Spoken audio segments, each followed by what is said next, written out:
व्यंकटेशराव, खूप आशेनं तुमच्यावर गुरुकुलाची जबाबदारी सोपवली होती मी. मला वाटलं होतं तुम्ही अतिशय उत्तम ती पार पाडाल, म्हणून हे रजिस्टर फाईल मी घरी मागवून घेतले आणि चेक करत होतो की एक तरी चूक सापडतीये का, एक तरी चूक सापडतीये का. नाही हो, एकही चूक सापडली नाही. उत्तम जबाबदारी सांभाळलेली आहे. माझी निवड चुकलेली नाही. काका किती घाबरलो होतो मी. आता कुठे माझा जीव भांड्यात पडला बघा. म्हणजे आता माझी नोकरी पक्की ना? नोकरीचं काय घेऊन बसलास बाबा तू? अरे तुम्ही माझ्या लेकांनी पोटच्या गोळ्यासारखं माझ्या लेकराचा सांभाळ केला, तिच्यावर मायेची सावली धरली, त्याच्यामुळे नोकरी पैसा.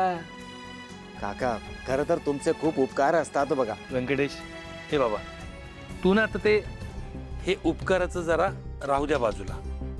आता एक छान मुलगी बघ, तुझा बार उडवून टाकू, म्हणजे तुझ्या आईची चिंताही मिटेल बाबा. काका खरं तर मुलगी बघून ठेवली असते मी. बर, तिच्यासाठीच इतकी वर्ष थांबलो असतो. ती जर आज हो बोलली ना तर उद्याच्या उद्या लग्नाला उभा राहीन बघा. आणि मग कोण आहे ती मुलगी? नाव तरी सांग. नाव आजोबा, मला तुमची हेल्प हवी असते बघा. बोला छोटे सरकार, काय हेल्प हवी आहे आणि तेवढी रात्री? आजोबा, मला ना आपल्या गुरुकुलाची पावसाळी सहल करायची असते बघा. आपण सगळे मस्त फिरायला जाऊ म्हणतो मी. पावसाळी सहल अचानक? पाऊस नाही आणि मग पावसाळी सहल कशी काढणार? काहीतरी डाव आहे त्यात तुझा. अहो आजोबा, याची तर डाव कसला म्हणतो मी. माझी आणि ओवीची खूप दिवसांपासून इच्छा असते बघा, कुठेतरी दूर फिरायला जाऊ पावसाळ्याचं. आजोबा, तुम्ही प्लीज आईला सांगा की हो, ही तुमचं नक्की ऐकलं. तिला सांगा चांगले 2-3 दिवस तरी सगळ्यांना कुठेतरी बाहेर फिरायला घेऊन जाऊया. म्हणजे कसे ना, मला ओवी सोबत खेळायला वेळ मिळत असतो आणि आईला पण. शाब्बास अबीर पोरा, तुला खरंच खूप चांगली कल्पना सुचली आहे. असं झालं आणि सगळे ट्रिपला गेले तर काय सांगावं. या निमित्ताने ओवी सोबत सारंगला पण यावं लागेल आणि तो जर तिथे आला तर दोघं एकत्र येतील. त्यांच्यातलं अंतर ह्या निमित्ताने तरी कमी होईल. अबीर, तुझी आयडिया चांगली आहे. मी विचारून बघतो तुझ्या आईला. हा, बघू ती परवानगी देते का, प्रयत्न करतो. आजोबा, तुम्ही प्रयत्न केला तर मी कुणाच्या तोंडाकडे बघायचं म्हणतो मी. अरे बाबा, तुझ्या इतका मीही घाबरतो की रे तुझ्या आईला, म्हणून म्हटलं प्रयत्न करतो. आजोबा, मला पण खात्री असते की हो, तुमच्या प्रयत्नांना नक्की यश येणार. थँक्यू आजोबा, तुम्ही खूप बेस्ट असता. मग आता आजोबाला एक पापी द्यायचं. नको, मी टोचते. हे कालत्या. काही योगायोग आहे ना, आज सगळे एकत्र जेवायला बसलोय. नाहीतर हल्ली कोणी एकत्र, कोणाची वेळ वेगळी असते, कोणाची वेळ वेगळीच असते, हो ना? खरंय, मला सुद्धा आज खरंच खूप बरं वाटतंय.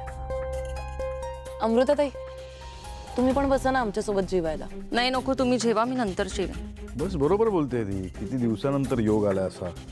बस बस.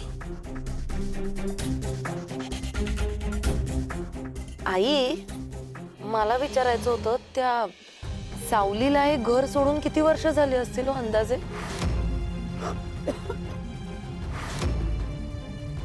आई, अगं भाजी तिखट झालीये. सॉरी सॉरी आई, मला माहित नव्हतं. तिचं फक्त नाव घेतल्याने तुम्हाला असा ठसका लागेल. भाजी तिखट झालीये.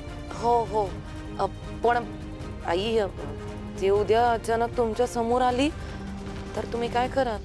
म्हणजे काय प्रॉब्लेम काय तुझा? कितीदा सांगितलंय सावलीचं नाव या घरात काढायचं नाही म्हणून. आम्हाला कोणालाही आवडत नाही, तरी तुला ना मुद्दामून करायचंस. आईला किती त्रास होतो बघतायस ना तू. राजकुमार, परत किती रागवताय तुम्ही माझ्यावर? सॉरी, मला खरंच नव्हतं माहित आई इतकं टोकाचं रिॲक्ट करतील. मी आपलं सहज विचारलं. आता ओवीला गाण्यासाठी अलाव केलंय तर आईंचं मत बदललं असेल का असं वाटलं आपलं मला. म्हणून. चुकताय मोनिका वहिनी तुम्ही. नियम काय होता, घरात कोणीही गाणं गाणार नाही. घरात थोडीच गाती ती, बाहेर जाऊन रियाज करतीये. नियम मोडलेला नाही. हो हो, करेक्ट आहे तुझं सारंग. मला सांग, त्या गुरूंचं नाव काय तिच्या? कोण शिकवतं तिला गाणं? नाही माहिती.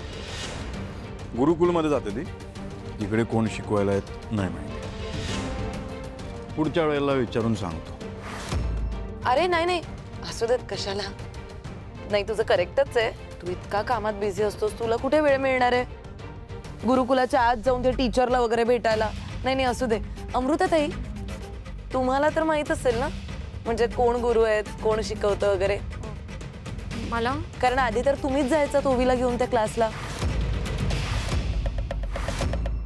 तुम्ही भेटला असाल ना त्यांना. कोण आहे तो? नाही, मला काही माहिती नाही. मी फक्त तिचा फॉर्म भरला एवढंच, बाकीचं मला काही माहिती नाही. एक मिनिट, पण तू का आज एवढी चौकशी करतेस? ही आपली सहजच. नाही म्हणजे सेफ्टी वाईज काय कसं आहे वातावरण तिथे, त्याचा अंदाज आला असता ना. तो आहे की ती आहे त्याच्यावरून. कारण काय ना, आता ओवीला क्लासला जायला अलाव केलंच आहे, तर माझ्या शुभ्राला सुद्धा गाण्याची जरा आवड आहे. तर मी विचार करत होते शुभ्राला सुद्धा ओवी सोबत त्या गाण्याच्या क्लासला पाठवावं. काही गरज नाहीये. ठीक आहे, मी काय तुमच्या शब्दाच्या पुढे जाणार आहे का? पर आई, आता ओवी आत्ता तरी क्लासला जाते, पण पुढे जाऊन ती सुद्धा या घरातच रियाज करायला सुरू करणार का गाण्याचा? नाही म्हणजे का असं वाटलं ते सांगते. सावली सुद्धा या घरातच रियाज करायची ना. आणि सावली जेव्हा मोठी गायिका झाली त्यानंतर तुम्ही तिला सपोर्ट करायला सुरुवात केली होती, आणि मग पुढे जाऊन आपली ओवी सुद्धा अशीच मोठी गायिका होईल. मग तेव्हा सुद्धा तुम्ही तिला पण सपोर्ट करालच ना, सावली सारखंच. काय चाललंय तुझं? काय सतत सावली सावली सावली? मला हा विषय या घरात नकोय, कळलं? माहीत असताना काहीतरी चाललंय. आई आई आई आई प्लीज प्लीज, तिच्या वतीने मी सॉरी म्हणतो. तू अन्नावरती राग काढू प्लीज. माझं पोट भरलंय सगळं ऐकून. मला नाही जेवायचं, तुम्ही जेवा.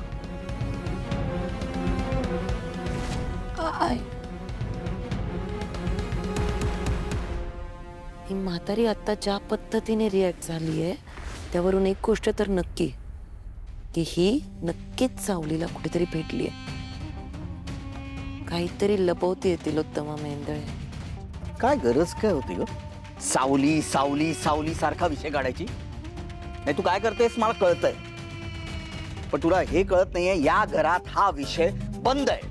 ती जिवंत आहे का मेली आहे हेही माहिती नाही कोणाला. उगीच कशाला विषय काढते? आई न जेवता निघून गेली, कळतंय तुला? हो, तुम्ही काय इतके रागवता? खरंच नाही कळत मला. मी काही मुद्दाम केलं का? मी आपलं सहजच विचारत होते. मला कुठे माहित होतं आई इतकं टोकाचा रिॲक्ट करतील. ओवी गाणं शिकते तर म्हणलं मग मी सुद्धा विचारून घ्यावं एकदा. आईंचं मत बदललं असेल तर. सोपं वाटतं का ग तुला सगळं मत बदलायला? हा, सारंगला किती त्रास दिलाय माहितीये तिने. डिवोर्सचे पेपर काय दिले, न बोलता निघून काय गेली, आणि आईवर सगळा दोष टाकला तिने. ते जाऊ दे, मला तिचं नावही नकोय. मला खात्री आहे सारंग तिला कधीच विसरला असेल. हो ना सारंग?